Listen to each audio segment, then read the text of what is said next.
Hello everyone, in this video I will show you how to create a multi-voice dialogue using ElevenLabs. First, open your browser and go to ElevenLabs. Log into your account using your email and password.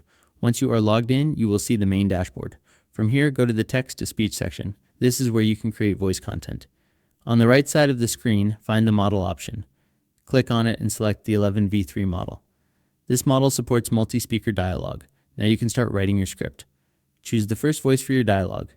Enter the text for the speaker in the text box. After that, click on the Add Speaker button. A new section will appear where you can select another voice. Choose the second voice and type its dialogue. You can repeat this process as many times as you want. Each time, add a new speaker, choose a voice, and write the script for that part. This allows you to create a full conversation with multiple voices. When your dialogue is complete, review everything to make sure it sounds correct. Then click on Generate Speech. ElevenLabs will create the audio with all the voices combined. That is how you create a multi-voice dialogue in ElevenLabs. Thanks for watching.